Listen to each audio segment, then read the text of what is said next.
السلام علیکم، کیسے ہیں آپ؟ سب ٹھیک ہیں، خیریت سے ہیں؟ امید ہے کہ آپ بالکل ٹھیک ہوں گے، خیریت سے ہوں گے۔ آج ہم دو چیزوں کے اوپر گفتگو کریں گے۔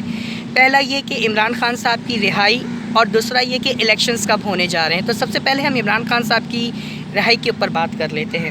کل معزز چیف جسٹس عمر عطا بندیال اور ان کے ساتھی جج جسٹس مظاہر علی اکبر نقوی صاحب اور جسٹس جمال خان مندوخیل صاحب، ان کی سربراہی میں کل 3 رکنی بینچ نے توشہ خانہ کیس کی جو ہے وہ سماعت کی، اور جس میں انہوں نے یہ آرڈر دیا، یہ حکم صادر کیا اسلام آباد ہائی کورٹ کے چیف جسٹس عامر فاروقی صاحب کو کہ کل 12 بجے تک اس کیس کا فیصلہ کریں، نہیں تو پھر 1 بجے یا 2 بجے کے قریب ہم اس پہ فیصلہ دیں گے۔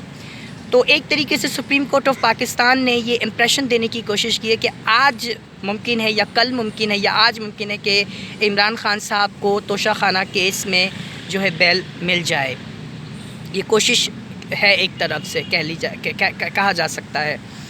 تو کیا ممکن ہے کہ کیا ضمانت ان کی ہو سکتی ہے؟ کیونکہ ضمانت ہونا اور پھر رہائی ہونا، یہ دو الگ چیزیں مجھے نظر آ رہی ہیں اس وقت پاکستان میں۔ تو میں یہ سمجھتا ہوں کہ میرا نہیں خیال کہ اگر سپریم کورٹ آف پاکستان انہیں جو ہے ضمانت دے دے گی تو پھر انہیں رہائی بھی مل جائے گی، کیونکہ اس کے علاوہ بھی اور بھی بہت سے کیسز ہیں، جیسے کہ 90 بلین پاؤنڈز کا جو کیس ہے وہ بھی ہم سب کے سامنے ہے، وہ جو نیب میں چل رہا ہے۔ سائفر کا کیس ہے وہ جو FIA میں چل رہا ہے، اور اس کے ساتھ ساتھ جو ہے اگر 9 مئی کا جو کیس ہے وہ بھی ہم سب کے سامنے ہے، جس میں کل ان کی ضمانت ضبط ہو چکی ہے۔ تو بہت ساری چیزیں ہیں جو کہ دیکھنی پڑیں گی کہ اگر آیا ضمانت ہو بھی جاتی ہے تو کیا انہیں رہائی ملے گی، یا پھر دوسرے کیس میں جو ہے ان کی جو ہے گرفتاری ہو جائے گی۔ تو ممکن ہے کہ دوسرے کیس میں انہیں گرفتار کر لیا جائے۔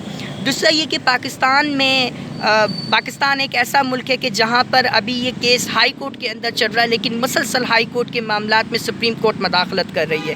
جب ٹرائل کورٹ فیصلہ کر چکی ہے تو پھر ٹرائل کورٹ کے بعد اس کیس کو سننے کا حق جو ہے وہ ہائی کورٹ کو ہے، بجائے اس کے کہ یہ کیس ہائی کورٹ کو سننے دیا جائے، لیکن جو معزز چیف جسٹس ہیں اور جو سپریم کورٹ کے جو ججز ہیں وہ مسلسل ہائی کورٹ کو جو ہے وہ حکم جو ہے صادر کر رہے ہیں۔ تو یہ بڑی سوچنے والی بات ہے۔ تو میرا نہیں خیال، اور بھی بہت سے ایسے جرنلسٹ ہیں پاکستان میں جو کہ یہ کہہ رہے ہیں کہ ہمیں نہیں لگتا کہ عمران خان صاحب آج رہا ہو پائیں گے۔ دوسرا یہ کہ الیکشنز کب ہونے جا رہے ہیں، اس کے حوالے سے بھی بات کریں گے۔ اس میں تو کوئی شک نہیں ہے کہ آئین کا جو آرٹیکل 224 ہے اس کے مطابق اگر اسمبلی اپنے مقررہ وقت پہ ختم ہو جاتی ہے، تحلیل ہو جاتی ہے، تو اس کے بعد جو الیکشن ہے وہ 60 دن کے اندر ہوں گے۔ اگر اسمبلی اپنی مدت ختم کرنے سے پہلے تحلیل کر دی جاتی ہے تو الیکشنز 90 دن کے اندر ہوں گے۔ تو اگر دیکھا جائے تو پاکستان کے اندر 90 دن کے اندر الیکشنز ہونا تو ممکن ہی نہیں ہے، جہاں تک ہمیں نظر آ رہا ہے۔ 90 دن کے اندر الیکشنز ہونے چاہیے، اور ہم سب یہی چاہتے ہیں کہ الیکشنز جو ہے اپنے مقررہ وقت میں ہوں۔ لیکن کونسل آف کامن انٹرسٹ میں جس طریقے سے پاپولیشن سینسس کو نوٹیفائی کیا گیا تو اس کے بعد تو ممکن ہی نہیں ہے کہ الیکشنز جو ہے وہ 90 دن کے اندر ہوں، کیونکہ جب پاپولیشن سینسس نوٹیفائی ہو جاتی ہے تو پھر اس کے بعد جو ہے یہ ڈیلیمیٹیشنز ہے وہی اسی پاپولیشن سینسس کے مطابق جو ہے ہونی ہوتی ہے۔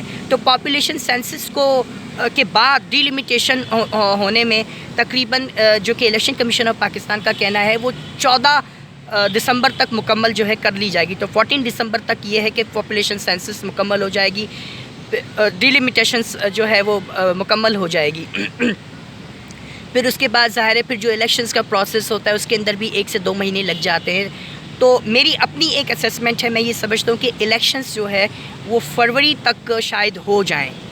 باقی پاکستان میں تو کچھ بھی ممکن ہے، اور الیکشنز فروری تک اس لیے ہو جانے چاہیے کیونکہ مارچ کے اندر جو ہے سینٹ الیکشنز جو ہے وہ ہونے والے ہیں، اور میں یہ سمجھتا ہوں کہ اگر سینٹ الیکشن سے پہلے نیشنل اسمبلی اور پروونشل اسمبلیز کے الیکشنز نہیں ہوئے تو سینٹ کا تو الیکٹورل کالج ہی نہیں ہے۔ تو اس کے بعد اگر سینٹ کا الیکٹورل کالج ہی نہیں ہوگا تو سینٹ الیکشنز بھی نہیں ہو پائے گا، کیونکہ آدھے سینیٹرز جو ہے وہ اپنی ریٹائرمنٹ پوری کر کے گھر جا رہے ہیں۔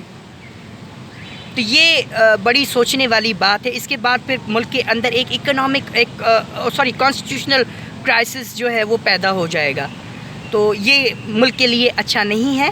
کیونکہ کانسٹیٹیوشن کا جو آرٹیکل 51 ہے وہ بھی یہی کہتا ہے کہ پاپولیشن سینسس کے بعد اگر نوٹیفائی ہو جاتی ہیں پاپولیشن سینسس تو اس کے بعد ڈیلیمیٹیشنس بھی ہونا لازمی ہے. تو یہ یہاں پہ ایک طریقے سے آئینی کور بھی جو ہے دیا جا رہا ہے اس چیز کو، جو الیکشن کو ڈیلے کیا جا رہا ہے اس لیے. تو میں یہ سمجھتا ہوں کہ فروری تک الیکشنز ہو جانے چاہیے تاکہ ملک کے اندر کسی بھی قسم کا آئینی بحران جو ہے پیدا نہ ہو سکے. اور میں یہ بھی کہتا ہوں کہ پاکستان کے اندر جو ہے ہم نے ایک بہت بڑا عرصہ اس ملک کے عوام نے بغیر پارلیمنٹ کے گزارا ہے. اس ملک کے اندر بغیر پارلیمنٹ کی حکومت چلائی گئی ہے. آپ دیکھیں کہ 1958 سے لے کر 1962 تک جو ہے اس ملک میں پارلیمنٹ نہیں تھی.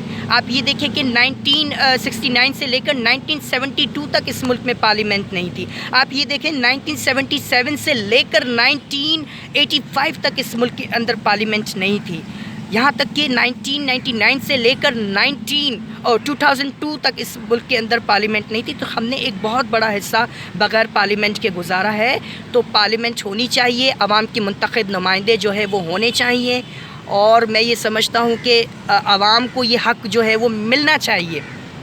تو امید ہے کہ الیکشنز فروری یا مارچ سے پہلے جو ہے وہ ہو جائیں گے، اور ہونے بھی چاہیے.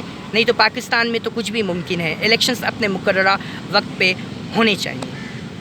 یہ تو ایک عام رائے ہے اور یہی ہونی چاہیے. بہت شکریہ. انشاءاللہ اگلی ویڈیو میں پھر آپ سے ملاقات ہوگی. چینل سبسکرائب ضرور کیجیے گا اور بیل آئیکن دبانا مت بھولیے گا. شکریہ.